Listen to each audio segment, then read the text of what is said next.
I'd like to call the meeting to order. Village Board meeting number 3061. It's October 14th. Clerk, please call attendance. Present. Here. Meyer. Here. Semple. Sullivan. Here. Voss. Here. Great. Would everyone join me in the Pledge of Allegiance? I pledge allegiance to the flag of the United States of America and to the republic for which it stands, one nation, under God, indivisible, with liberty and justice for all.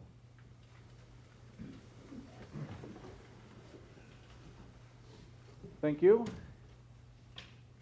First item of business is approval of minutes from September 23rd.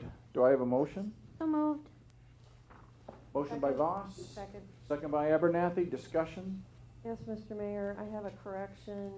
It would be on page 5, attendance after the executive session. It identifies me as being here, and that was the meeting that I missed. So I was not here. Very good. Anything else? Okay, clerk, please call the roll. Voss. Yes. Abernathy. Yes. Kim. Yes. Meyer. Present. Semple.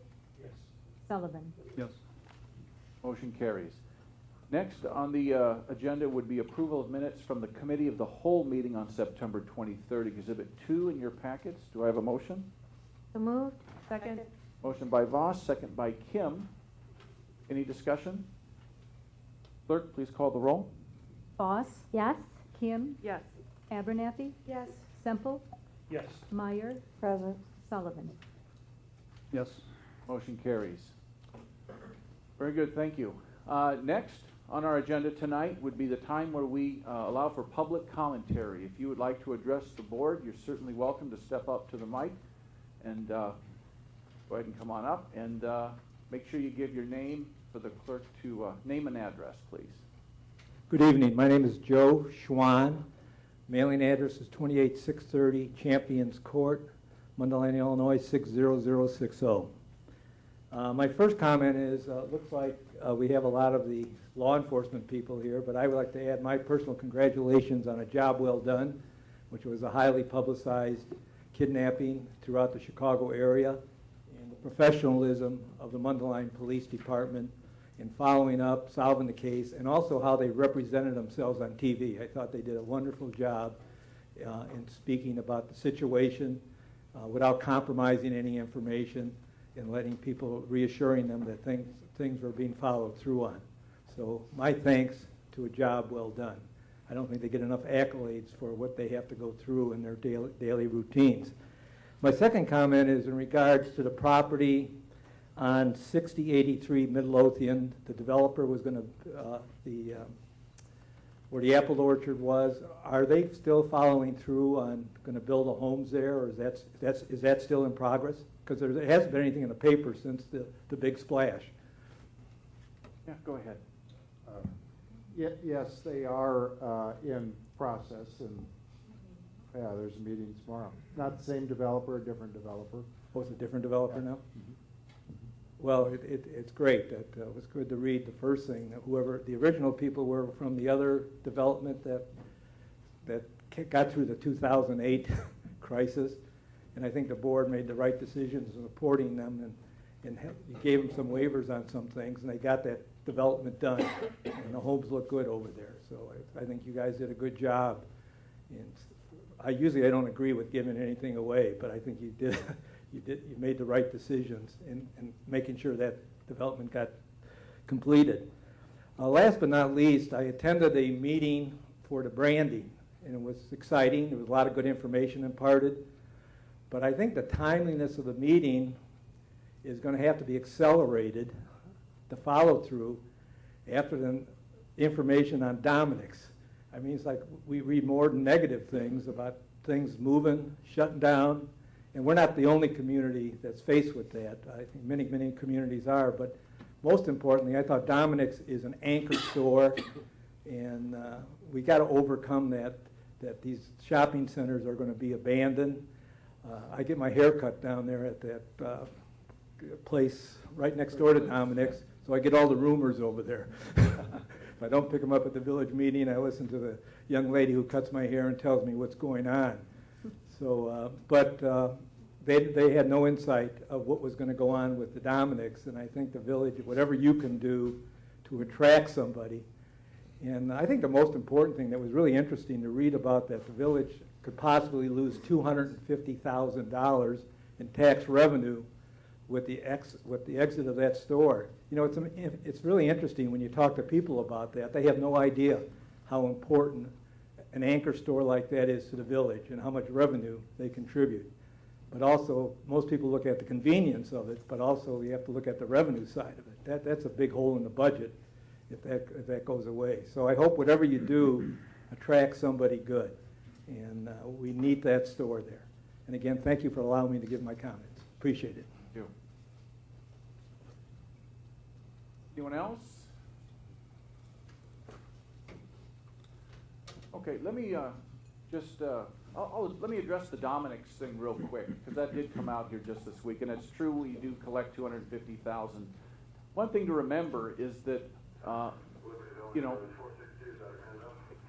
that's a great location, and if you read in the fine print on that sale, it appears that Safeway was very motivated from a tax perspective. It wasn't necessarily because a bunch of stores are doing that poorly. They're going to really benefit well to offset some huge gains on a Canadian sale that they had. So that's part of the mix here. But we're very hopeful that we can get someone else in there and that they will sell to another operator. And there's a number of operators taking a look there. So we're very hopeful and confident. In fact, that's a great location. And I feel everything you just said. I think we all agree with that. Absolutely. Thank you. At this point, anyone else? No? Okay, we'll close it down for public commentary. Presentation and awards. There are none tonight. No public hearings. But I did want to follow up on your comments regarding the police. And in fact, it was true 2 weeks ago tonight, there was a situation where a child, a 3-year-old, was abducted and very fortunately returned about 30 minutes later. And then what ensued was a 48 hours where we saw our police department in action, and to find out who did it, and then to find the individual, and to do it all and have good evidence for the state's attorney to be confident.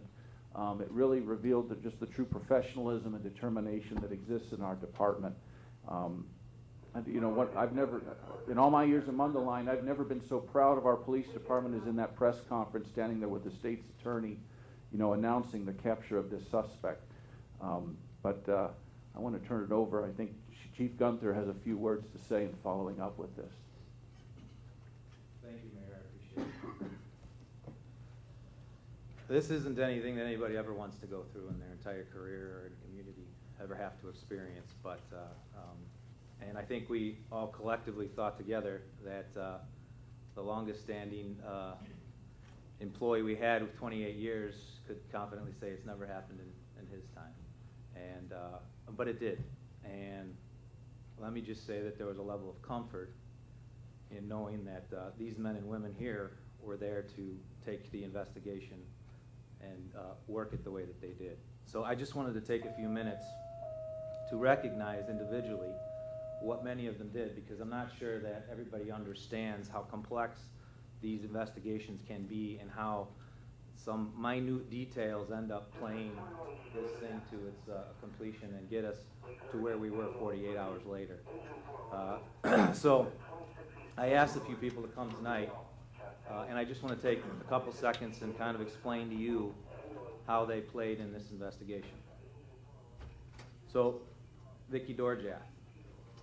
Stand up, Vicki, so everybody knows who you are. Vicki's a 911 operator, so she handles the telephone calls, and I think you can imagine how hectic this phone call is when it comes in. Not to mention she's managing multiple lines at the same time. A mother who's hysterical about her daughter being taken.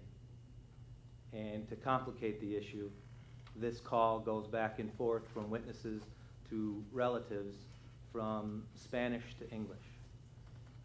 Vicki speaks very fluently Spanish, so she was able to manage those calls along with her partner at the time and get that information out to the responding officers very quickly.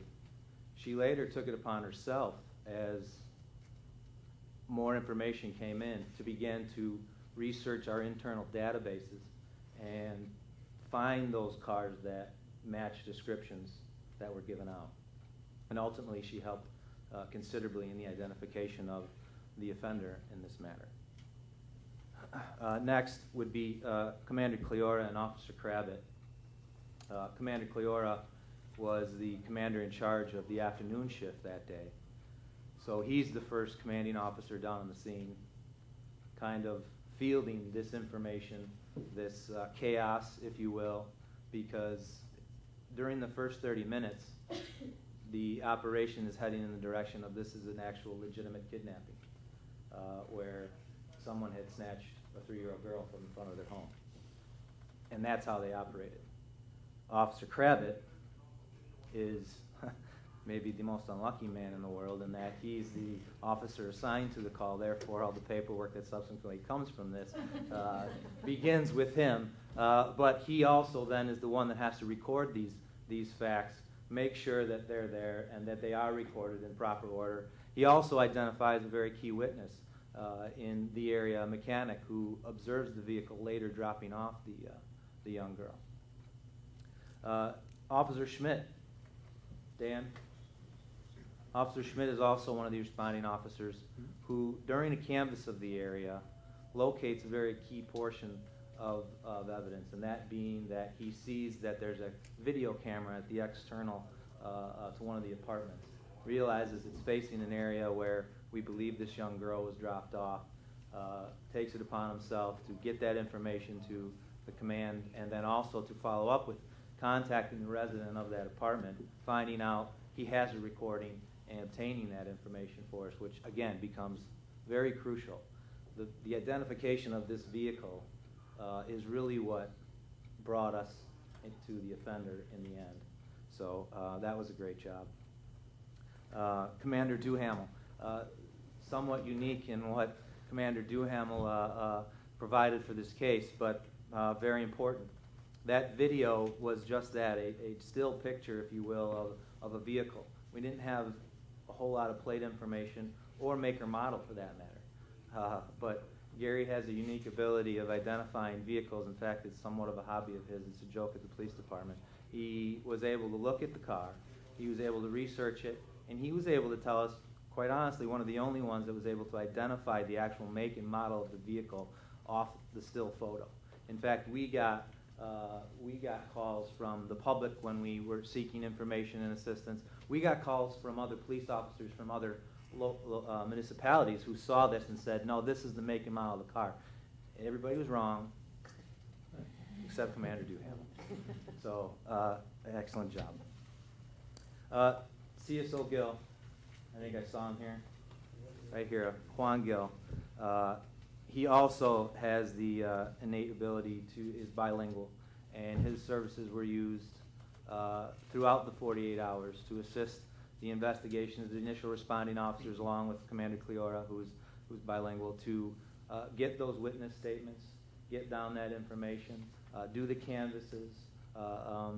So very, very pertinent. And in the follow-up also with the family, he accompanied me down to speak to the family in the following days and translated for me. So, a great deal of help there. And then the last 4 gentlemen I'd like to talk about are all members of our investigations unit. So you got Investigator Hergott, Investigator Wilfinger, Officer Anderson, and Officer Waits. First, Officer Anderson, Officer Waits, they are our full-time TAC unit. And in these types of investigations, they become the support for the investigation. They're there, I think, Jim, you were there at the time of the incident? Yes. And from that point forward, they become almost quasi-investigators, if you will. Their knowledge of the who's who and the where's where becomes very important. They begin to gather in that information, kind of work through it. They did things like secure search warrants from judges at 2 o'clock in the morning, where we've got to go to their home, wake up the judge, get the judge to sign this. They've got to draft it with the state's attorney's office. They've got to follow that up by executing it, and we had to execute multiple search warrants all over, really, the Tri-County area. We were in Cook County, we were in Lake County, we were all over the place gathering this information. And so their support in this is vital. And then the investigators, along with Investigator Seeley, who's not here tonight, and Cameron Eugenis, who runs the investigative unit. It's those guys that gather in that information, collect it, bring it all in, work through it, and bring us to the point where we are able to get an offender. The initial information of the vehicle information, along with plate information, led us to over 700 possible leads. They had to go through those 700 possible leads line by line by line to decipher which ones were probable and likely, and then follow up on those leads. And lo and behold, they did that literally 48 hours straight. I don't know if Mark or Rick slept. So they did a great job. Everybody did a great job. And I just want to take a second, and if you'd all join me in giving them a little applause, I appreciate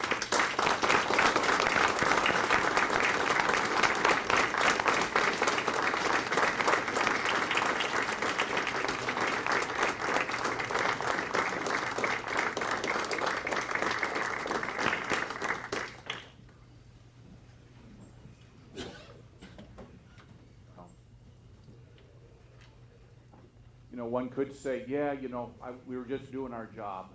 But you know what? All those hours and if not days of training going into this moment that you all had to go through. I mean, we all thank you for paying attention during all that training, because it pays off for moments like this.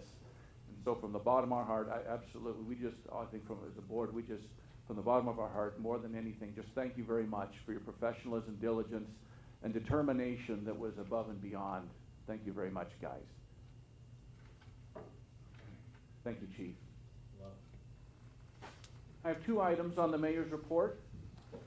First, I need a motion to adopt a resolution designating the voting delegate and alternate delegate to the 100th Annual Illinois Municipal Conference, October 17th through 19th. This is Exhibit 3. So moved. Second. Motion by Meyer, second by Abernathy. Any discussion? I assume that I can vote on this because even though I'm being named as a delegate? Okay. Any other discussion? Okay, clerk, please call the roll. Meyer, Yes. Abernathy, Yes. Kim, Yes. Voss, yes, Sullivan, Yes. Semple. Yes. Motion carries. Next, a motion to adopt a resolution approving and authorizing execution of agreement between the Village of Mundelein and the Affordable Housing Corporation of Lake County regarding the acquisition, rehabilitation, and sale of foreclosed, abandoned, and otherwise distressed single-family residential properties, Exhibit 4. So moved. Motion by Kim, Second. second by Abernathy. Any discussion? Mr. Mayor, I'd just like to say that I think this is a wonderful project here, that it's, you know, as we all saw on the report, that they've been able to rehabilitate and sell several properties in Mundelein, and it's a fabulous process, and I'm glad to see that we're continuing it. Very good. Anyone else? Clerk, please call the roll. Kim, Yes. Abernathy, Yes. Semple, Yes. Voss, yes, Meyer, Yes. Sullivan. Yes. Motion carries. Okay, now, at this point, are we good to go to the Liquor Commission meeting? You want to do that? Okay, so we're going to go into the Liquor Commission meeting. Yes, that's right. So I need first a motion to recess the village board meeting. Motion. Motion by Voss, second by Abernathy. Any discussion? Clerk, please call the roll. Voss, yes, Abernathy, Yes. Semple, Yes. Meyer, Yes. Sullivan, Yes. Kim. Yes.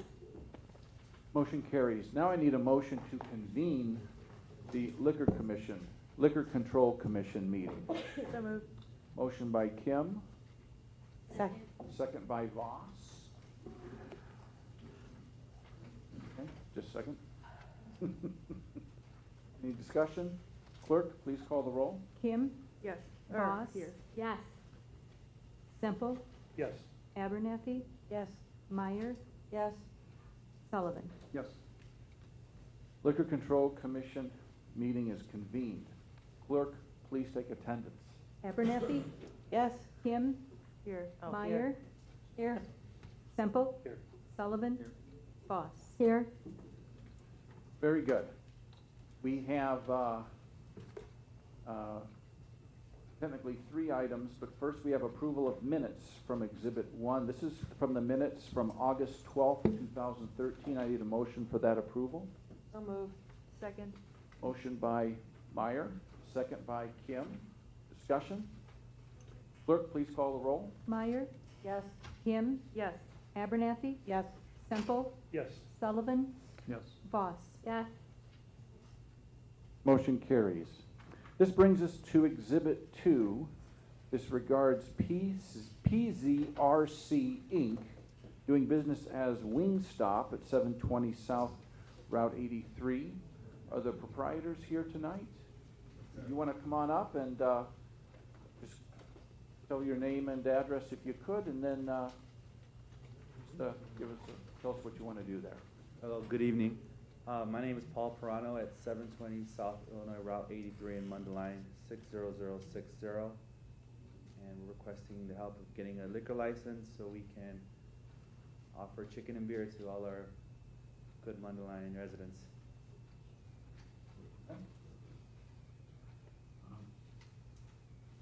Got a great ribbon cutting the other day. Yes, I appreciate everybody for coming, definitely, especially you, Mayor.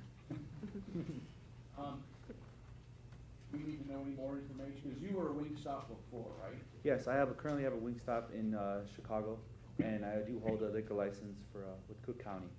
Okay. And then you want to have a liquor license here as well. You have one down there too, right? Yes, I have one in Cook County. The prior owners, I believe, had a liquor license at the store in 2009, and then they shut down.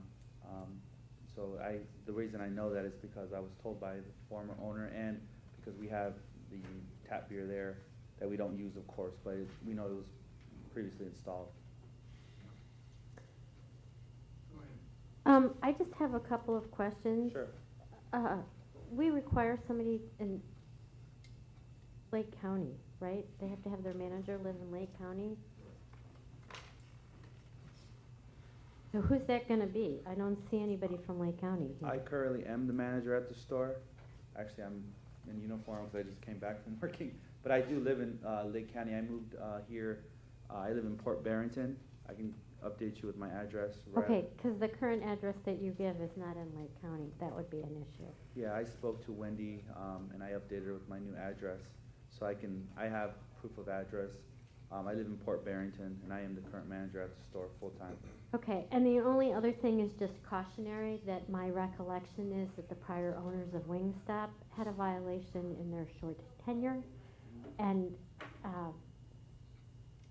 I have no problem with you having a liquor license for the same purpose that they had it, but I would like to see you not have a violation. Absolutely. The only thing I can say, I wasn't aware of their violation, but I've held the liquor license for the past 6 years in Cook County, and I have no violations with my current liquor license. Okay. And I can prove that if need be. That's what I like to hear. Then I'm glad that you bought this Wingstop, that it's back open, because that's in my neighborhood, and we've been there a few times. I think I've seen you Yeah. there a couple times. And, yeah, so I have no problem with you doing this, but I, just would like to encourage you to make sure that you get BASA trained and that we take this very seriously here. Definitely. My cashiers that will be serving will all have the BASA certification, and I do currently hold the BASA certification as well. Any other trustees have questions? Okay, any concerns at all? Otherwise, I think we'll move forward with this, right? Okay? All right, let's just go down, yes, just start with trustee Sullivan. Oh, I'm in agreement with investigating granting a liquor license. Okay? I would say yes. Right. Yes. Very good. Okay, now do we have an envelope to give? No, I don't have those, so if you could just contact Wendy tomorrow, she'll get you all the necessary paperwork to take the next step with the application itself. Okay. Very good, thank you very much. Thank you, Mayor. Thank you, Okay. everybody, for your time. Good luck. Thanks. Okay, next on the agenda would be Illinois Cafe and Service Company, LLC, doing business as Dottie's. This is Exhibit 3. This would be at 350 Town Line Road, and then the same the same LLC is in Exhibit 4, considering a Dottie's at 743 Diamond Lake Road. Are there proprietors here? Okay. I'm sorry, so it's not an either or, they want both? Could you give your name and address to the clerk? Dan Fisher, 1540 White Eagle Drive. How do you spell your Naperville. last name? Fisher, Fischer. And now, are we considering in your presentation both addresses in this presentation, or I just? think each of them individually. Okay. We'd like to get two eventually in a town this size, but we would take one, obviously, if we can. Okay. Can you just tell us a little bit about what you're gonna do and, Sure. yeah, what you're proposing here? Dottie's has been in business for 21 years. We've got 150 locations on the West Coast. We have 25 new locations in Illinois.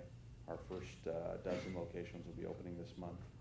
Some in close proximity to Mundelein now. We have 2 in Waukegan and 1 in Wakanda. On the north side, we're working on 1 in Carpentersville, Hoffman Estates as well, and we're in Lamont, Crestwood, Midlothian, Oak Forest, just to name a few in that area. So we're excited to be doing business in Illinois.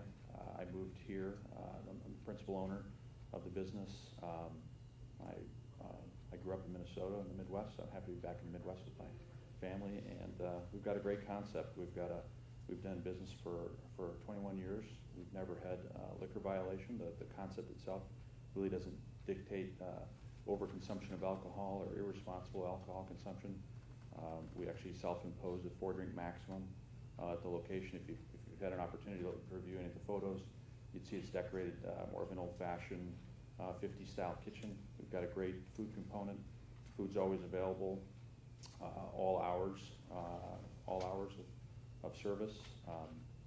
It really is a nice, got a social component, and then a gaming component that's part of our business as well.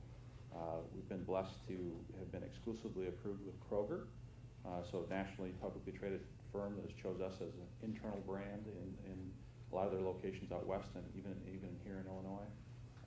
Also Walmart, so on the West Coast, if you go to a Walmart, you see a Dunkin' Donuts, a Subway, McDonald's, you'll also see Dottie's. We're the only establishment that Walmart lets serve liquor on the establishment for Walmart. So we'd like to think that they choose their partners wisely and carefully. I think I'm here to answer any questions you have. Okay, well, your packet was quite thorough, I think. Any trustees have questions? Comments?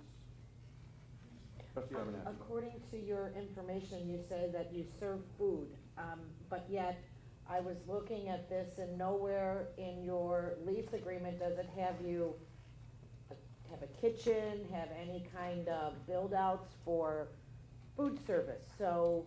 It's got a full kitchen. I believe we supplied architectural plans to the village. I don't know if you look at our plans, it has very similar to what Dunkin' Donuts is doing or Starbucks is doing or Subway for that matter with the TurboChef technology. We use a high HVAC 2 oven, which is ovenable food. Nothing's deep fried, but it's all ovenable, prepared on site. We've got a corporate chef of 35,000 square foot headquarters commissary in Bensonville that all our food is we distribute from there ourselves. So it's kind of like 7-Eleven sandwiches. No, nothing like that. No, it's be exactly what you're getting at Dunkin' Donuts or Subway minus the fresh bread or Jimmy John's minus the fresh bread. We have the same components, items. And that you think is gonna be the biggest percentage, of your sales? It can be. We have Okay. locations it can be. It says here, well, it said that that the majority of your sales are coming from food, not from alcohol and gaming. Correct, right. All of our locations in Oregon were required to submit our annual revenue, and gaming makes up less than 50% of our revenue there in every location. And you had these in Florida, and Florida then outlawed them, correct? No, You didn't have any in Florida? I've never done business in Florida. No, it's I'm not saying you Yeah. have, but Dottie's were in Florida. No, Okay, but I know there were internet cafes in Florida, and those were all outlawed. right. Yeah, it had nothing to do with me or my company. I'm not saying you're Yeah, coming, yeah, right. I'm saying, but this type of thing, I know they just, Right. If somebody used the name Dottie's there, let me know, because I'm a federal. there is a trademark. Dottie's bar. Right. Oh, maybe a bar. Yeah. No. Yeah, I guess I've never. Dottie's bar. Okay, interesting. I'll have to send them a letter. Yeah, there is a Dottie's, Right, okay. Florida. I didn't know that, thanks. Mayor, Trustee Sullivan? Trustee Abernathy, have you, Yeah, it's got the menu here, it says good morning, we got sausage, egg, and cheese, ham, egg, and cheese, Canadian bacon, egg, and cheese, egg, bacon, hash browns, and cheese, egg sausage, pico de gallo, pancakes, biscuits and gravy, oatmeal, yogurt, bagel, muffins, and bagels. yeah, but they're not Lunchtime. cooked, they're microwaved. Hot dog chili. Well, or, We don't have a microwave. well, whatever that oven is. They're not it's not like they're pouring batter onto a griddle making pancakes.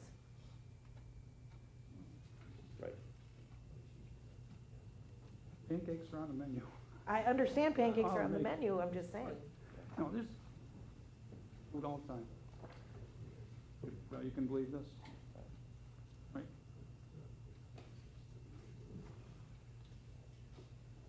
Anyone else? We'll go around the horn. Questions? Okay, let's start here and just go around and just want to take a poll and see if there's approval or not. Trustee Sullivan? Oh, I like the concept of Dottie's. The issue isn't the liquor license, the issue is video gaming. Some may be opposed to that, to the liquor license. You know, perhaps it's unfortunate that you gotta have a type A liquor license to apply for a permit for video gaming. I don't know as that makes a lot of sense. Nevertheless, that's the state statute.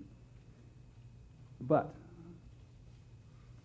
the target market, and I don't know if Mr. Fisher mentioned that, but in the information that I've seen, the target market is women. Middle-aged women who want to come in, not sit at a bar, but come in and socialize.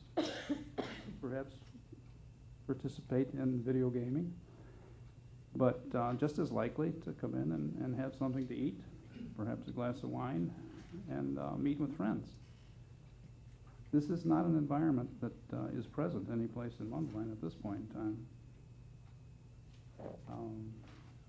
I think this is a good addition to some of the shopping centers that we have. I think it's pretty well verified by some of the documentation, or at least the evidence that has been presented, that it will increase traffic in a shopping center, as well as being a very unique environment. Even though they have an A1 or an A liquor license, which is a full bar, Dottie's serves beer and wine. It's the alcoholic beverage offering, Correct. along with tea and coffee and soft drinks, other things. So I have no objection. I think actually this is a positive addition to these shopping areas that are subject to the petition. Trustee Kim? In reviewing the packet and the evidence provided, I have no trouble saying yes to Dottie's. Trustee Voss? Yeah, sorry. I thought when we passed our gaming ordinance, it was really to help existing businesses, not to attract new businesses. So if Dottie's wants to open up because they think it's going to be an eating establishment that, as Trustee Sullivan says, I guess is geared towards my demographic, being a middle-aged woman, and you want to prove to us that that's what it is by having food that you offer and the drinks that you offer without the gaming, I'd be happy to consider that. I don't feel as the representative demographic that you're looking for, that this is a place that I would find particularly attractive. I certainly don't think that we need 2 of them in Mundelein. I'm not actually thinking that we even need 1 of them in Mundelein. Because to me, this is just a gaming establishment that would serve mediocre food on the side as an excuse of why that they could be a gaming establishment. So I'm sorry, but I'm not in support of this. And if I could, Trustee Sullivan, you said there is nowhere in Mundelein currently that a middle-aged woman could go and comfortably meet with friends and have a meal and have a drink and or not and participate in gaming if they so choose. But we do have a few places in Mundelein, such as Gale Street Inn, that I, being a middle-aged woman, would feel totally comfortable going to, that has requested gaming machines, that Dottie's literature says that I wouldn't have to have men hit on me and other things. First of all, I'm never really concerned about that. And second of all, I think that we have plenty of places in Mundelein that are already quite welcoming to my demographic. Trustee Semple? No. Okay. Okay. Trustee Voss, being that same demographic with you, there is many places where I also feel very comfortable going. And like you said, it is not, I was not part of the decision when you allowed, I was not part of the board when you allowed video gaming, but I just, as a new member of the board, don't think this is a direction with where our town is, that's the direction we want our town to go in. If that's just not where I think we want to go. I don't want to go so far as to say mediocre food, but it's not, you know, it's not the type, if you want to open a restaurant and with drinking, without the gambling, absolutely. I'm all for that. I have no problem. But not, I don't think we want to start allowing video gaming in town. Trustee Meyer? Well, this is a Liquor Control Commission meeting, and the topic is a liquor license, which really everything else is off the table for Liquor Control Commission and the liquor license, that I would be not against it. Now, I'll never visit your establishment because it's just not my thing, but based on the criteria under Liquor Control Commission for a liquor license, I don't have any objection. Okay. Yeah, it's not a secret, I'm not a fan of gaming, of gambling, and if we're gonna have them in town, which we are, I would prefer that they be within other establishments, restaurants, bowling alleys, sports bars, etc., rather than have a business that's truly the centerpiece. So at this point, it wouldn't appear that there's support for this. Great. Thank you for your time. Thank you very Appreciate much. Well, Mr. Mayor, Trustee Sullivan? the next time we have a 1 or 2 or 3 day liquor license requested in town, and they have gambling associated with the activity, are we going to prohibit that? I don't understand the term 1, 2, or 3 day liquor. We grant liquor licenses for short periods of time. Oh, Whether it's a American Legion or a church or some activity where they have a Las Vegas night or a casino or something like that. We've done that routinely. Nobody's questioned that, and I certainly don't. But is that suspect at this point in time? well, all that is a very temporary, this is an established business that Yeah. was being proposed here. Right, And it is an established it's a business. completely different context, it would seem to me. Mhm. Well, no, the issue isn't the liquor license, it's the gambling. It's gambling, can I, and I know where this is, I'm someone who has, for Carmel High School, for the last 7 years, I've run a casino for Carmel. I get a charity gaming license. We serve alcohol. Carmel Street Scenes has been doing charitable gaming. That's the key word, charitable. This is not a organization that is for-profit. This is a not-for-profit, and any funds that are received go back to the community, go back to people wanting to go there in the form of scholarship and in the form of revenue back to the students. Okay, same with the church. I have run casinos for the church, for Santa Maria. I very well know gambling, I know charitable gaming like the back of my hand. Again, it is a not-for-profit organization that is doing this. It is to help offset the costs and the funds for the church. So that's where I find a difference.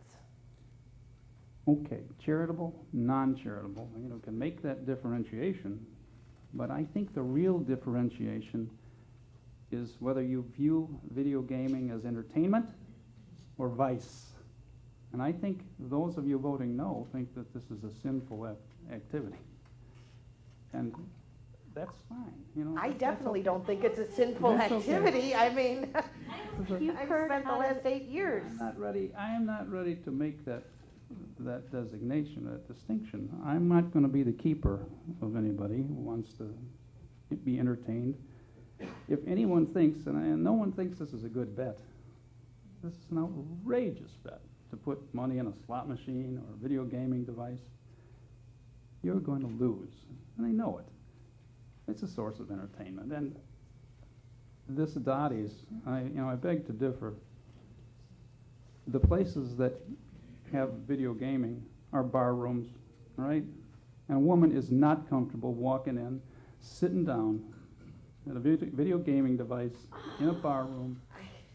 I guarantee Trustee Sullivan, I'm sorry, but I think that you've No, I'm overstepped sorry. your line here. All right. First of all, by saying that we have called this a vice, which possibly except for the mayor, none of us have said that gambling is a vice. That's not part of the discussion. And for you as a man to tell me as a woman or Trustee Abernathy as a woman what we are not comfortable with is, I don't know, I'll go with ludicrous. That's the best word I can choose right now. Okay.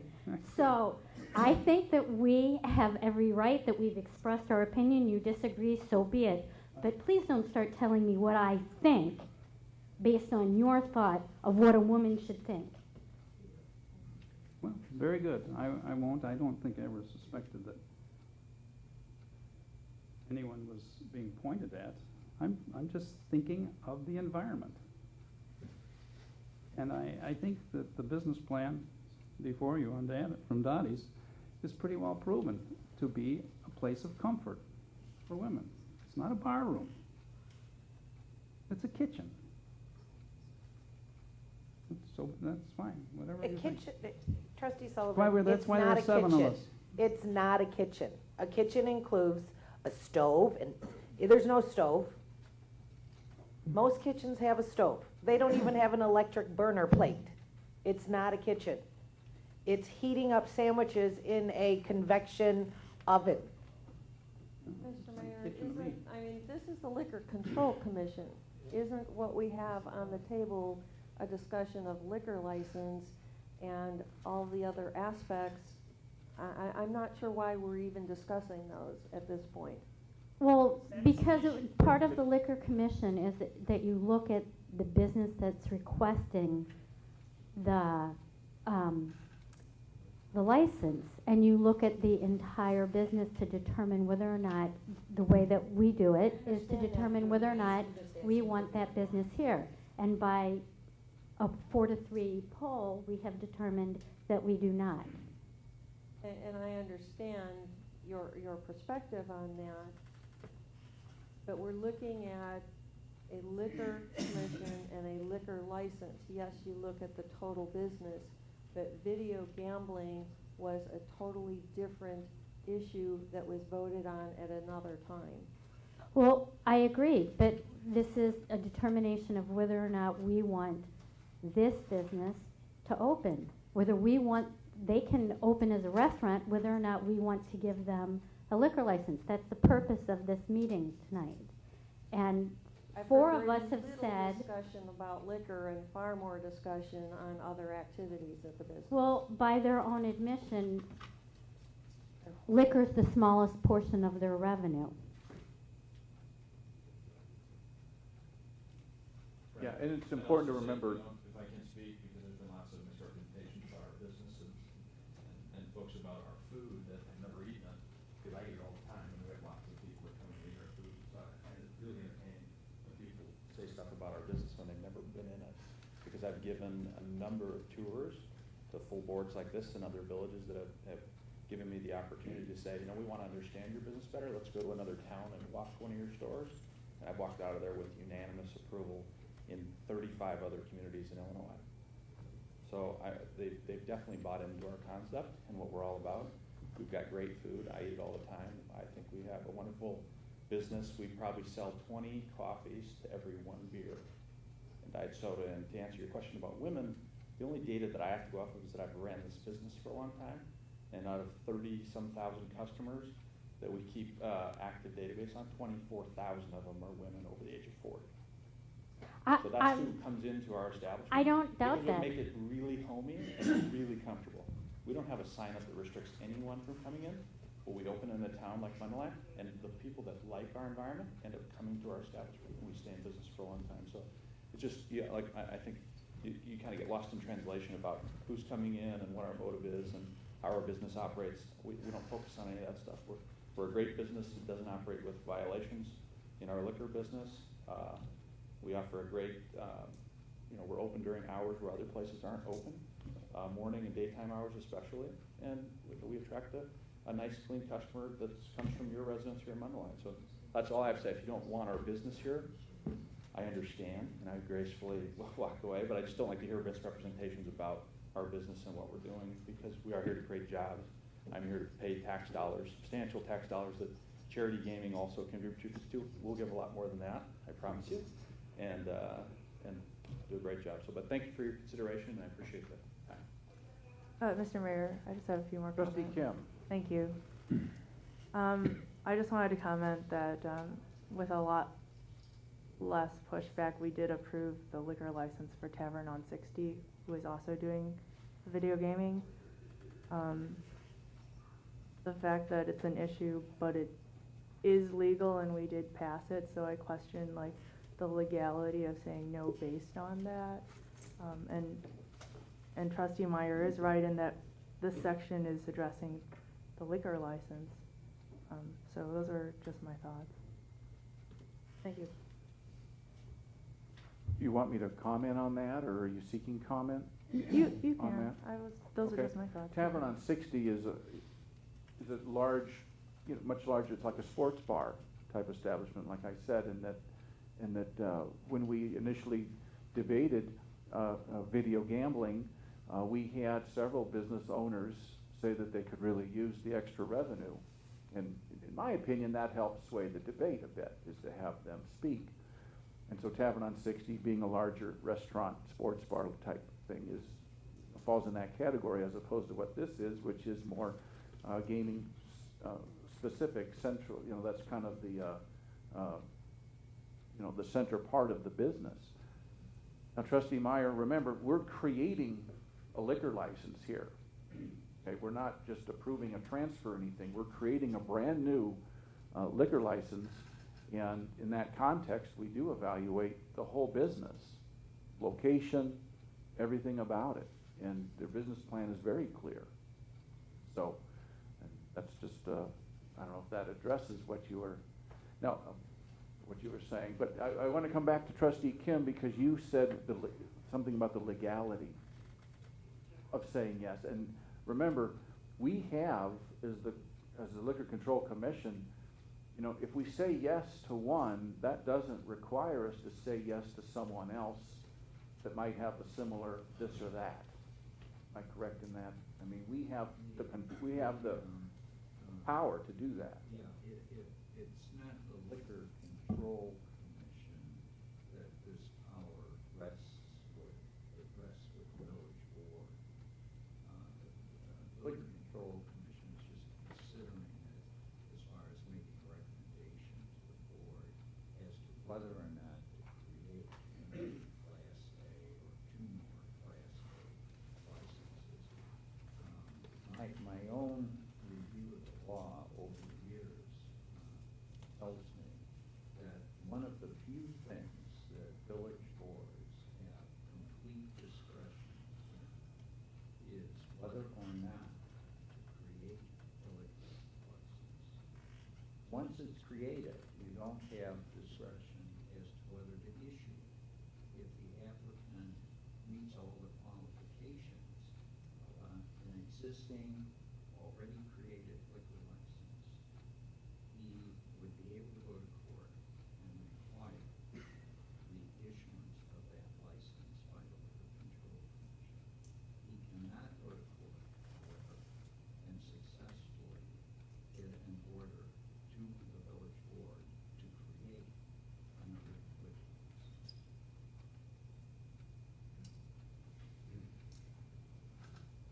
Anyone else?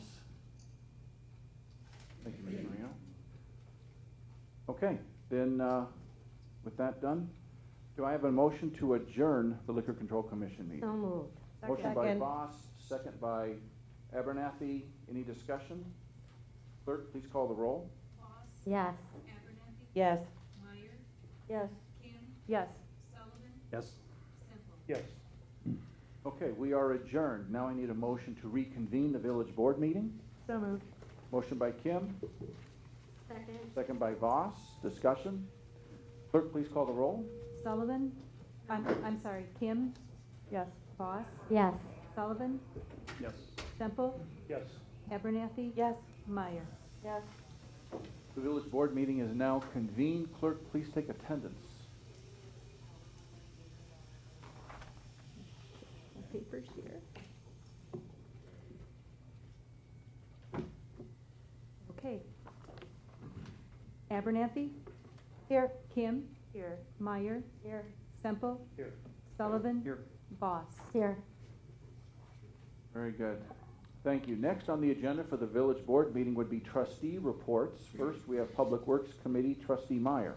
Thank you, Mr. Mayor. I have several motions tonight. The first one would be a motion, I'd like to make a motion to authorize staff to solicit proposals for the Public Works Space Feasibility Analysis. A proposed deadline date of November 12th, 2013 is proposed, and the information for that proposal is in Exhibit Public Works-1. Motion by Meyer, Second. second by Kim. Any discussion? Yes, Mr. Mayor? Trustee Sullivan. What, is there an estimated cost for this feasibility analysis? We've budgeted $40,000, but we expect it to be considerably less than that.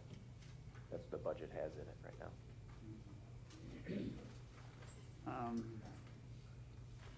Do we think, I mean, and we all understand that it is not likely that in the next short period of years, we would be moving into a new public works facility where we would combine all these three locations that we operate out of now.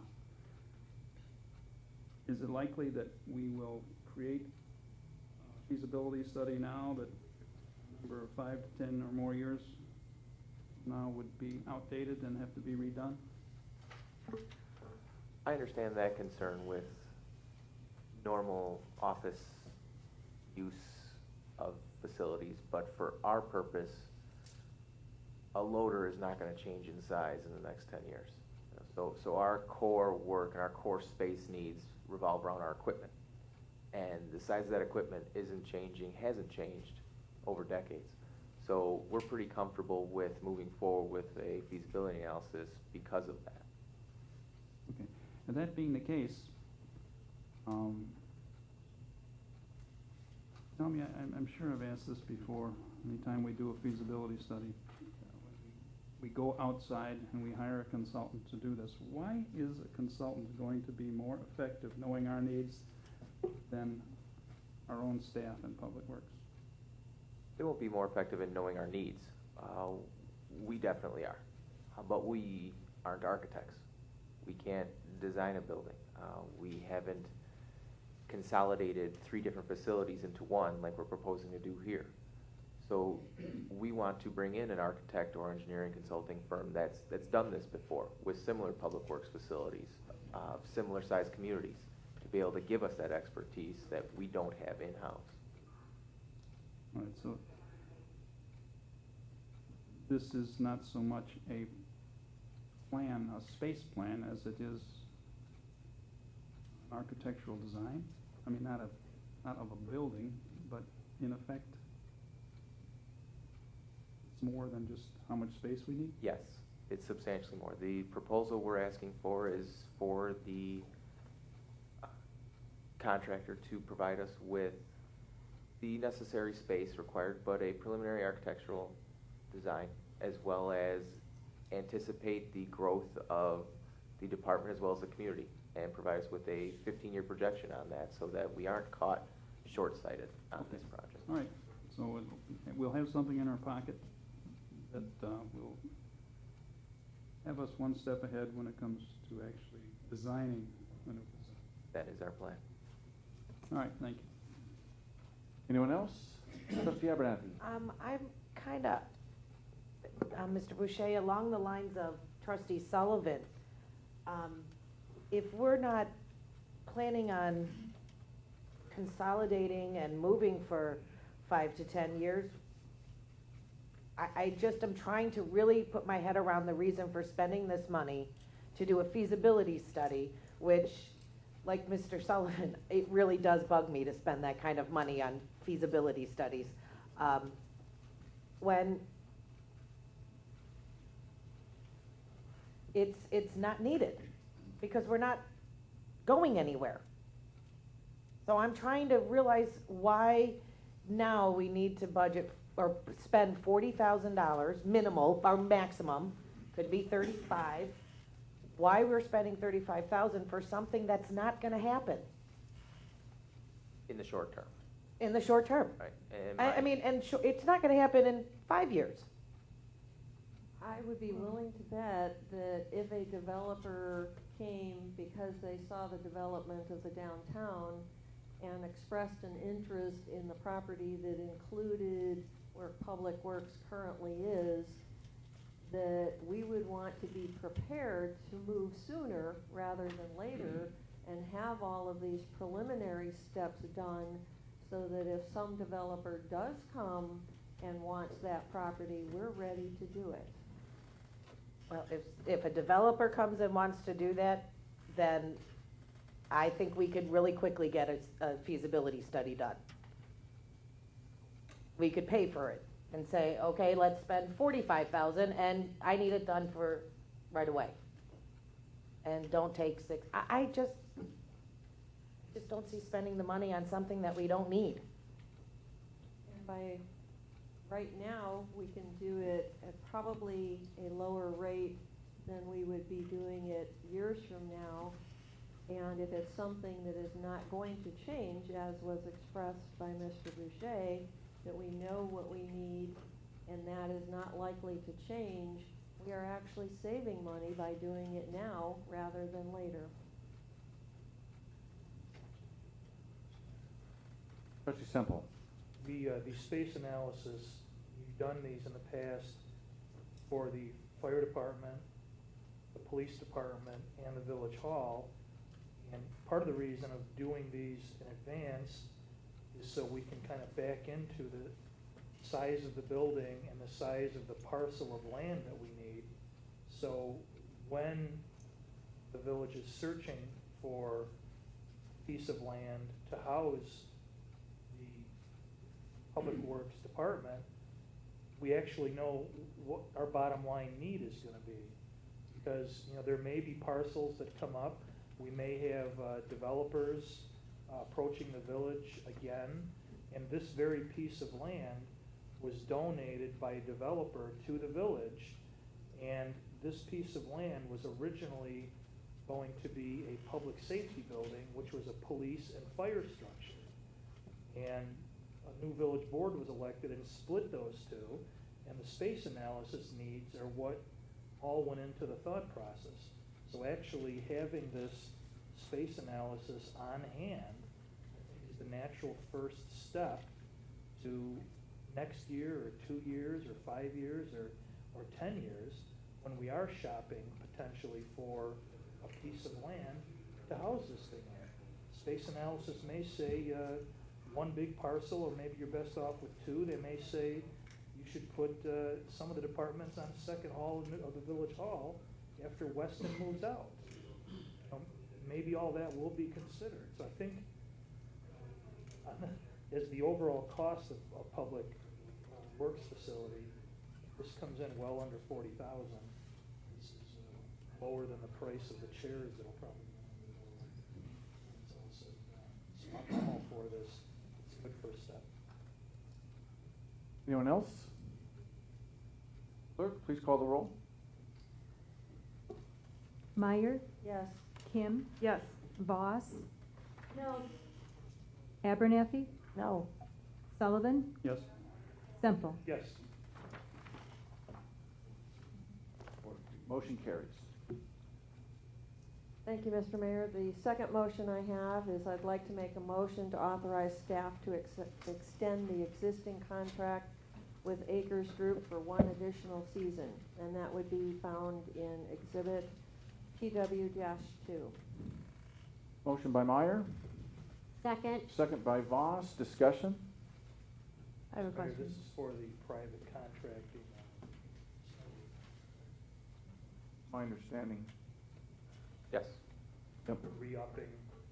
It's an extension of the previous agreement we had with Acres for the Grand Dominion community strictly. Out in the open. Anyone else? Clerk, please call the roll. Over here. Oh, wait a minute, Trustee Kim. The $60 per pass increase and the $70 per pass increase for snow removal, one for de-icing, one for snow removal. This is an increase from the quotes we received a few weeks ago, or this is This is from an last increase year? from last year's contract with Acres. Okay, all right, thank you. Anyone else? Okay, clerk, please call the roll. Meyer, Yes. Voss, Yes. Sullivan, Semple, Yes. Kim, Yes. Abernathy. Yes. Motion carries. Anything else, Trustee Meyer? No, that would be it. Thank you, Mr. Mayor. Okay, thank you.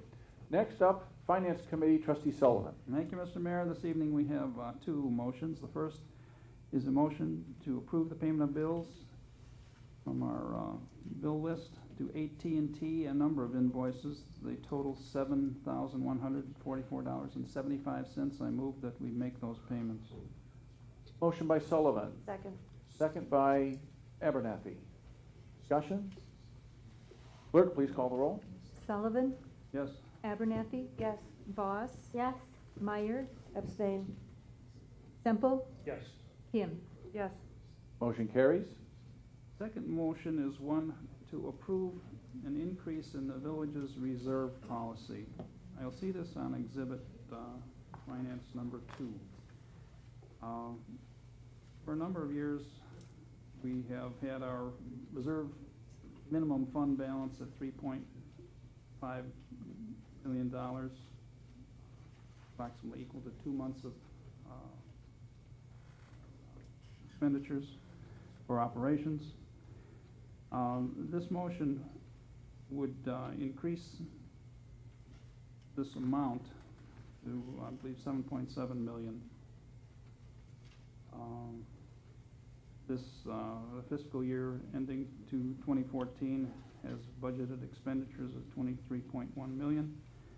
And this would put us somewhere close to 4 months of reserve. Anybody has any questions in regard to that? Then I'll make the motion to approve this increase in our minimum fund balance.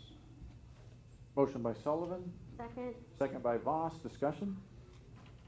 Clerk, please call the roll. Sullivan, Yes. Voss, Yes. Abernathy, Yes. Meyer, Yes. Kim, Yes. Semple. Yes. Motion carries. Very good. This evening, we have on our bill list a total of bills to be paid equaling $1,181,515.92. A big number. However, some of the major amounts to be paid to Campanella and Sons, 2 invoices, one for $108,265.86, another for $151,615.35. Both these for this year's street program. Central Lake County Water Agency for Lake Michigan Water, $201,228.80. And finally, a bill to be paid to Radicom. This is an amount of $244,873.82.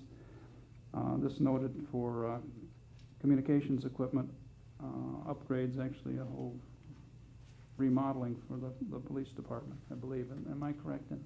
That's the partial payment on the purchase for the new 911 radio answering. Okay, all right. The new 911 radio equipment. A little story. I'll try and be brief. Radicom was formed back in 1959 or 60 by a man by the name of Hal Race, who lived in Libertyville, my hometown. One of my first dating experiences was with Hal Race's daughter, Pat. And so I spent some time sitting in a chair next to Mr. Race while we discussed various things before he allowed me to leave the house with his daughter. He worked for Motorola for a while, and then he started in his basement, Radicom. Rest his soul, Hal Race would be turning over in his grave if he thought that he ever billed anybody for $244,000. Nevertheless, here we are. Radicom is much bigger. Technology is far advanced. But to some extent, I'd like to hold on to some of the thoughts that Mr. Race gave me during those days. And, but I'll still be in favor of paying this bill. Thank you. That's all I have, Mr. Mayor. Thank you, Trustee Sullivan. Next up, Public Safety Committee, Trustee Semple. Thanks, Mr. Mayor. On the agenda, there's just one motion this evening. This is a motion I'll be making, which is to authorize the fire chief to sign the Illinois Department of Public Health fiscal year 2014 EMS Grant Award for the purchase of TRIK packs, seen as Exhibit PS-1 in our board packets this evening. And if anybody has any questions on these trick packs, Battalion Chief Matt Carey is here this evening. Motion by Semple. Second? Second? Second by Voss. Discussion? No? Okay. Clerk, please call the roll. Semple, Yes. Voss, Yes. Kim, Sullivan, Yes. Meyer, Yes. Abernathy. Yes. Motion carries. Battalion Chief Carey, anything you'd like to bring up on behalf of the fire station in the chief and deputy chief's absence at a trade show, I believe, this weekend, or convention? Fire chief's convention.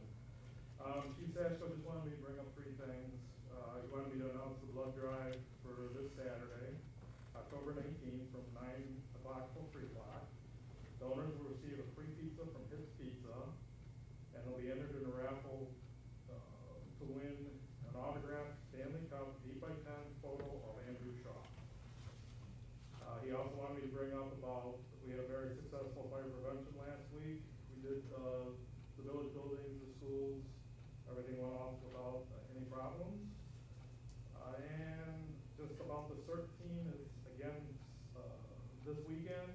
They're starting a new class, and at this time, he says the class is almost full. Fantastic, thank you, Chief. Chief Gunther, anything for the PD? No, I'll just say that on October 11th, we sponsored, along with Illinois High School, a coat drive for veterans. Very successful. Taking a lot of cold stills will be turned over to the veterans later this month. So I'm very well aware of that. Fantastic, thank you, Mr. Mayor. Thank you, Trustee Semple. Next up, Community and Economic Development Committee. Trustee Voss. Thank you, Mr. Mayor. We just have a one-item agenda. Last spring, Party Fantasy requested to have an outdoor racetrack, and as part of the ordinance that we created for their special use, we said that they had to take the barrier to the racetrack in over the winter.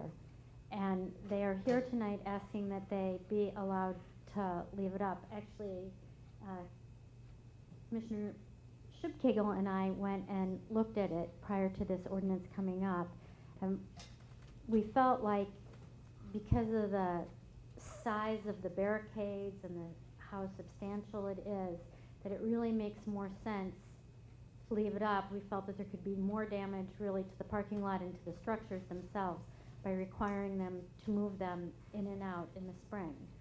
So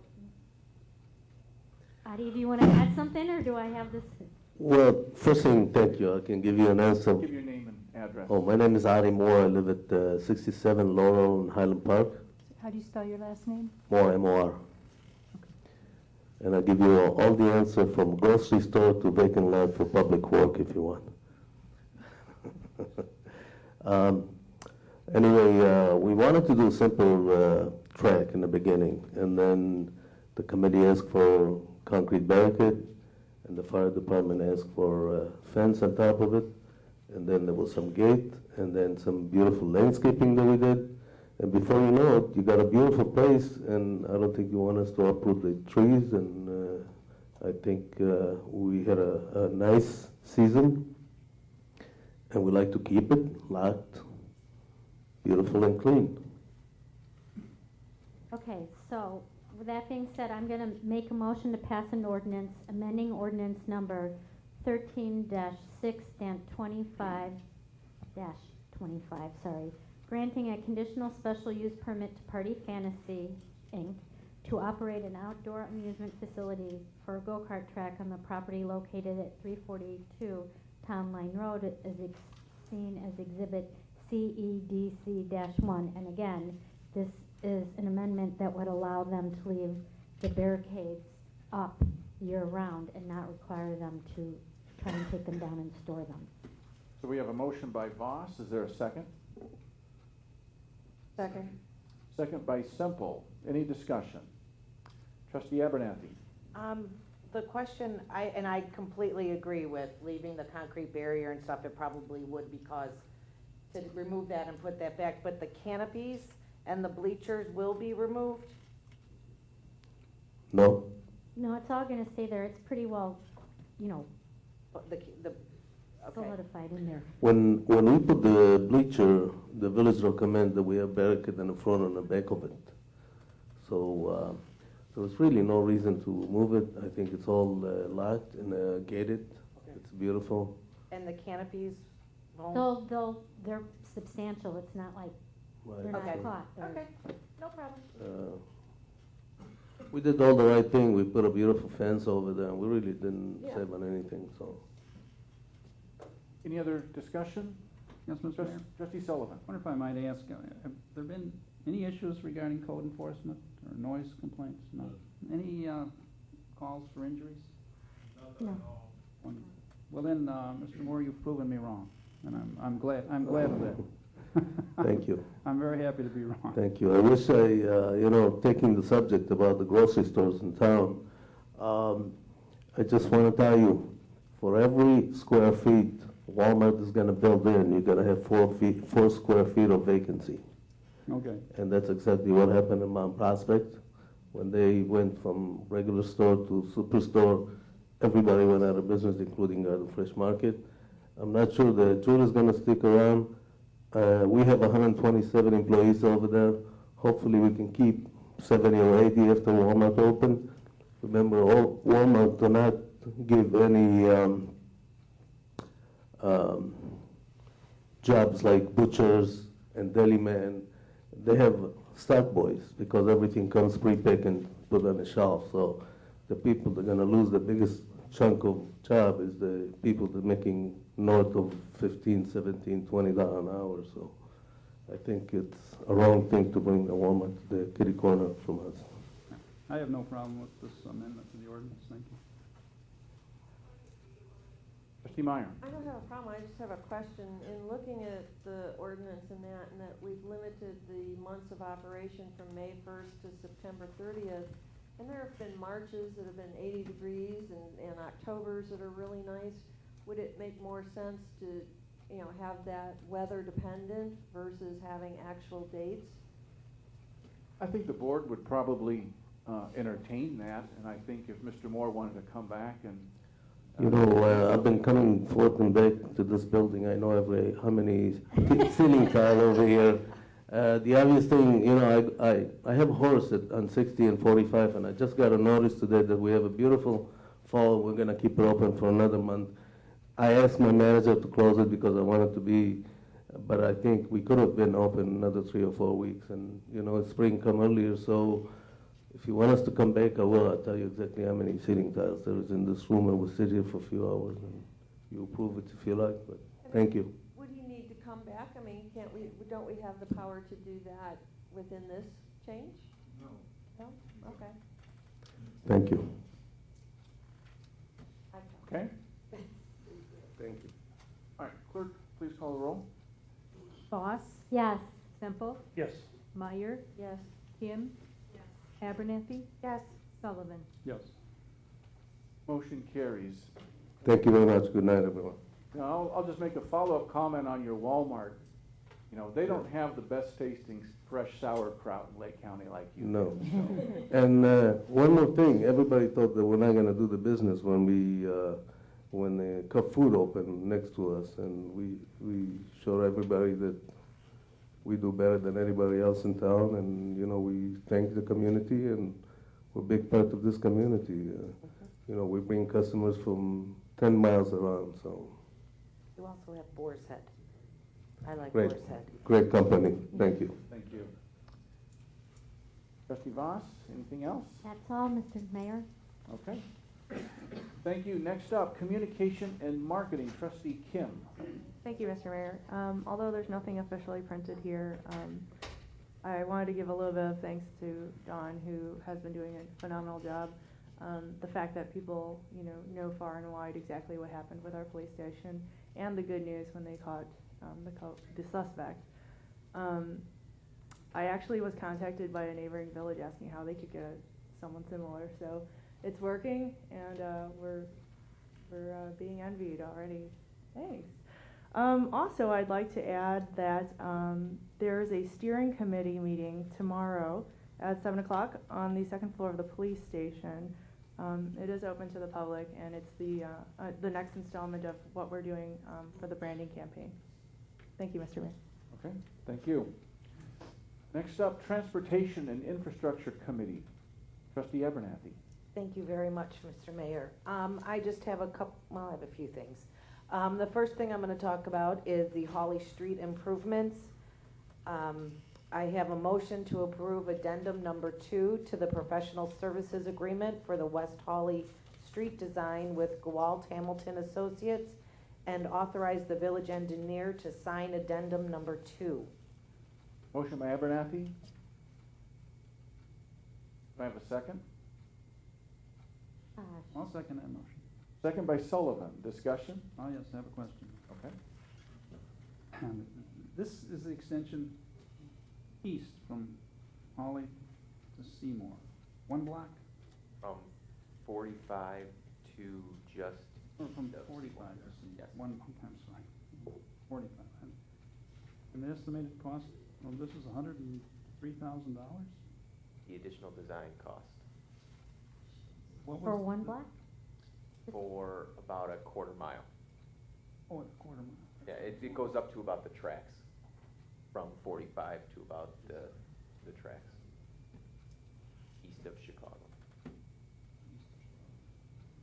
What was the design, approximately the design cost from Midlothian to 45? That I would have to research. I don't know, that's something that was done before my time here, so I'd have to go back and take a look. 3 times that number, at least. 3 times that number. The major. It seems like a lot of money for a block. It is, block and a half. but What- there's a lot going on in lots that of block. Stuff into the road there? Is You that- have an intersection design study for the traffic signal at Seymour and Holly. You have a drainage analysis that we included that's not part of that, but we actually have additional drainage proposed that we're actually including on the county's portion of the construction contract along Garfield to upsize the storm sewer to accommodate additional, basically what turns into detention underground for the undersized pipes that are already in that area along Holly. So we're paying for the design on that, while the county will be paying for the construction costs associated with that. Right. So there are some ancillary costs built in here that aren't just attributed strictly to the design from 45 to the project limits on the east. Right. Gewall Hamilton has done the western part of this, and I understand why we want to go further to the east. Is this something that you negotiated with them? Do they sort of think they got us because they did the first part? They're gonna. No, I think it's The quite the logical opposite. Okay. As we noted in our memorandum to the board, this is something that they took on as a cost for themselves to carry for 12 months, in which they were out of pocket. They performed a lot of this work starting about a year ago, because we did not have funds budgeted, but we knew the work would need to be done, so that when we came into this budget year, we'd be able to budget for it and accommodate that cost. They're willing to accept that, carry that cost for 12 months within their business, and not bill us until which time the board authorized this addendum. You know, Holly Street east of 45 is not county road, is it? It's our road. Holly Street is our road west of 45 right now. Part of this agreement and the original agreement is that the road jurisdictional transfer will be the project limits. Okay. So however we set those will be the portion of the road that'll be turned over to the county. The county agrees that they will pay for the construction costs. Yes, of as this- well as, of this extension of the project. as well as the construction engineering costs. This, the inspection engineer. Yes. All right, thank you. I would just add to that, we have had some preliminary discussions with the county regarding the jurisdictional transfer of East Hawley. But we want to get through West Hawley first before we get into that dialogue. So there are some preliminary conversations. They have an interest in having jurisdictional authority over Hawley Street, I think, from 176 on the west end and 176 on the east end. So it's contiguous. Excuse me, we're going to Chicago, we're not going across Chicago, and we've got a sewer going to do something with when townhome project is going to be built. That, put a new road over. We're going to try and avoid that. There are some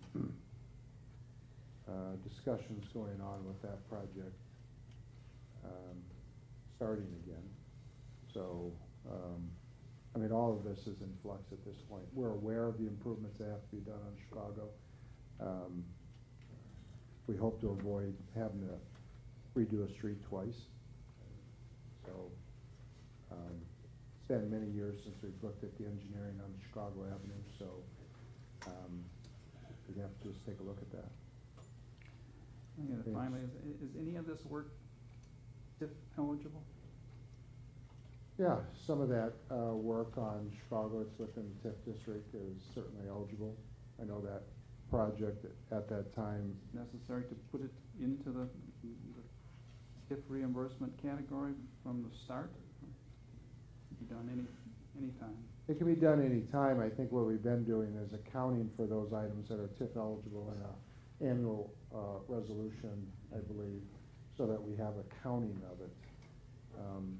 You know, and then the thought process by the board in the past was at such time that there would be excess TIF funds that we'd reimburse ourselves.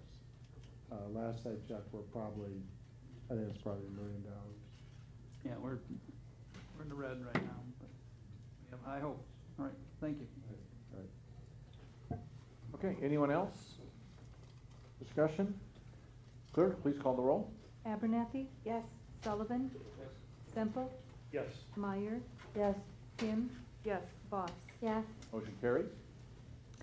Okay, thank you. I'd also like to make a motion to approve the departmental purchase order in the amount of $102,906 to Gwalt Hamilton Associates for addendum number 2 to the professional services agreement for the West Hawley Street design. Motion by Abernathy, Second. second by Semple. Discussion? Clerk, please call the roll. Abernathy? Yes. Semple? Yes. Sullivan? Yes. Kim? Yes. Voss? Yes. Meyer? Yes. Motion carries. I'd also like to make a motion to make payment to Gwalt Hamilton Associates in the amount of $81,536.96 for work performed to date as outlined in addendum number 2. Second. Motion by Abernathy, second by Semple. Discussion? Clerk, please call the roll. Abernathy? Yes. Semple? Yes. Voss? Yes. Sullivan? Yes. Meyer? Yes. Kim? Yes. Motion carries. Okay, now I'd like to also make a motion to make payment to MV One Land LLC in an amount not to exceed $127,832.79 as reimbursement for the cost to complete Hickory Woods Phase 1 improvements subject to conditions as shown in Exhibit T&I-2. Motion by Abernathy, Second the motion. second by Semple. Discussion? Question, and this is for phase 1. Do we have money in this letter of credit for phase 2, the landscaping portion? Yeah, we've, you know, the funds were paid to the village from the bank. So the payment here is for the phase 1, and we're holding back the amounts for the landscape. Okay, so this is the 127,000 some is part of the Right. letter. All right. Anyone else? Clerk, please call the roll. Abernathy? Yes. Semple? Yes. Kim? Yes. Meyer? Yes. Sullivan? Yes. Voss? Yes. Are we? Motion carries. Trustee Abernathy, anything else? No, I'm sorry, Mayor. Mr. Boucher, do you have anything else? No, nothing at this time. No, I'm good. No, you're good? Thank you. Okay.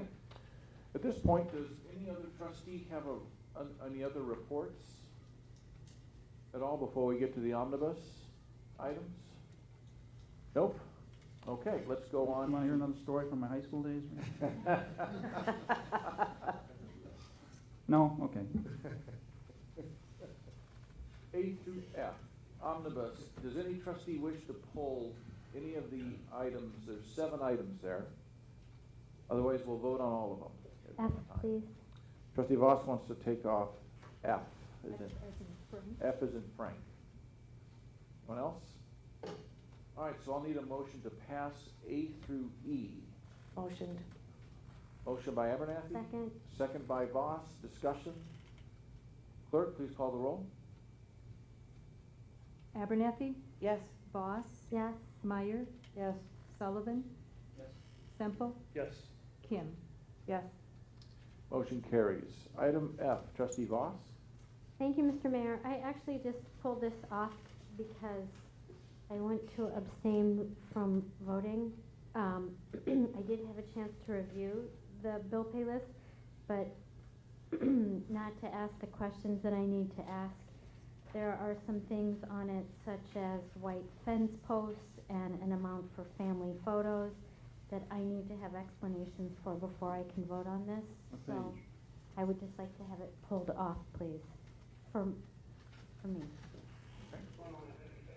I need a motion to then vote on item F. So moved. Motion by Semple, second by Sullivan. Discussion? Clerk, please call the roll. Semple, Yes. Sullivan, Yes. Meyer, Yes. Kim, Yes. Voss, Abstained? Abernathy. Yes. Motion carries. This brings us to our village staff reports. Village administrator? Mr. Lebato. I just had, thank you, Mr. Mayor. I just had one item. It's just an update. You've seen me report this, both in writing, probably and verbally, that as part of the mitigation agreement with Canadian National, we were, and in lieu of paying a penalty for not complying with certain deadlines in that agreement for the completion of the curve, they instead at the village's option could choose to take the land we refer to as Lot 30 on Tower Road, take that land in lieu of the penalty. And so we've elected to take that land, and we hope to have the deed to that property in the next week or so. So I just want to report to the board that that's, after a long process, that's coming to a conclusion. And that's all I have tonight. Okay. Thank you very much.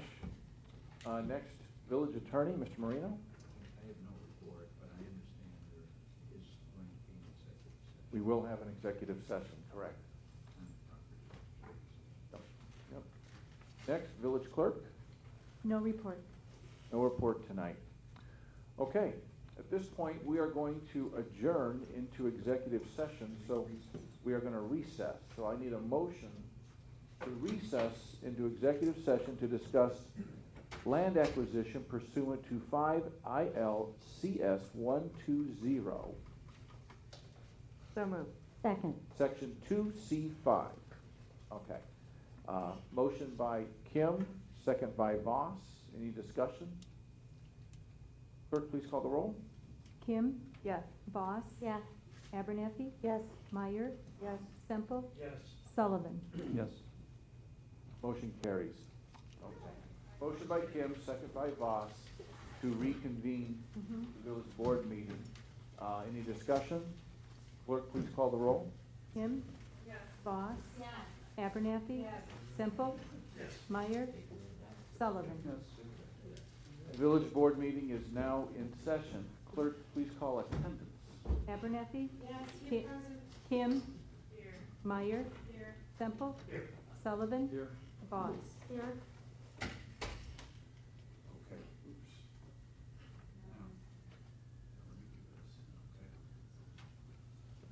All right, so now we have some action from that executive session, and I need a motion to adopt a resolution authorizing the acquisition of a certain parcel of vacant real estate located south of Allenson Road in Mundelein, Illinois, the Belden Place property. This is Exhibit ES-1 in your packet. Make the motion, Mr. Mayor. That's a motion by Semple, second by Abernathy. Is there any discussion? Mr. Mayor? Yes, Trustee Voss. It is possible that somewhere in the future, we're going to have residents that think, wow, that board was so insightful and so forward-thinking that they thought to purchase this property on the possibility that they might need it in the future for public works in some point in 10, 15 years, and they were so smart to buy it. However, I'm not willing to spend in excess of $500,000 in today's current money on the possibility that 15 years down the road, or 10 years down the road, we might need this property for public works, for which we have not even done a feasibility study or a study of how much property they need to ensure that this is in fact going to suit their needs. I think we've put, at the very least, the cart before the horse in purchasing this property. And so, as I said before when we discussed it, that I'm not in favor of doing this. I'm not in favor of spending today's money that I am not sure at all is well spent. So I applaud you all that you think that your crystal ball is good enough to think that we could use this in 10 to 15 years. But for me, my crystal ball is not that good. I will be voting no. Okay. Mr. Mayor, sure. Trustee Sullivan. Well, to some extent, I agree. $542,000 is a lot of money. However, I think we were buying this for 1/3 of what its price was a number of years ago. And there is no doubt, there's no if, in my view, that we will be moving the Public Works campus one of these days, someday in the future. We are not taxing anybody to buy this property. This money is available. It's not making us anything. There's no yield on money. And so I think it's a very good investment. It might be a good investment if we were a private company, even if we didn't have a purpose for it. But we are a unit of government, and the means, the only reason to use our funds is for the public good, as economically as we possibly can. And that's the way I view this purchase. There is no doubt we're going to move Public Works. We don't know when. Hopefully it will be sooner rather than later, because that will mean that our downtown redevelopment efforts have taken off. But I think it's prudent to prepare for that day, especially as reasonably as we can purchase these properties that have come before us. So I'm in favor of it. Anyone else? Yeah, Mr. Mayor, I mean, I agree that we are going to have to move Public Works at some point. Now is a much better time to try and purchase property than later. It's much better to plan and know where you're going to go, and planning is far better to do in advance than it is later when you're in a rush and may make hurried decisions and poor decisions because you didn't have the time to plan in advance. I fully support this, and again, if the downtown project does take off and does do much better than we anticipate as economy picks up, I think it's a plan that's well worth doing. So can I just ask? So tonight, you voted to do a study of how much property Public Works will actually need, what their facility uses are. So the question that I have is, what are you going to do if you buy this land and the study comes back that this isn't enough land? Then what do you do? Because really, as you say, Mr. Sullivan, the purpose of village government is not to be a speculative landowner. So even if you bought this land because you think it's a good price and it would be good for a private investment, that's not what this village is supposed to do we're not private investors. We're not supposed to buy land speculatively. So if this study comes back that says that this land does not suit our needs, then what? Well, That's something that could happen. It's I don't very, think it very is. remotely likely to happen. It's more likely we have land left over Yeah, that I can be think used for something. one of what we did before we considered this land, I know that Victor had brought this to our attention early on, probably 6 months ago, and one of the first things we started looking at was, you know, is the property big enough, and how much of it do we know based on final engineering plans that were approved for the project in advance. We know that there is 8 acres of good land there for development. And if you did some wetland mitigation, you could probably get a little bit more land. But if you weren't to touch anything, it's 8 acres. And so we went, Adam went around and got information from other like communities. One that comes to mind is Algonquin. Other communities that are like Mundelein, to see what size that had built new facilities and to get a sense of how many acres are they using. And 8 acres was a good number. Some are doing it on less acres, 6 acres. We're doing it on 6 acres right now. We're probably actually doing it on 5, and it's not very well laid out. So I'm not convinced that I couldn't do it on 5 if it were well planned. And that's where I think this analysis will come in is, you know, how should we use this space for vehicle maintenance?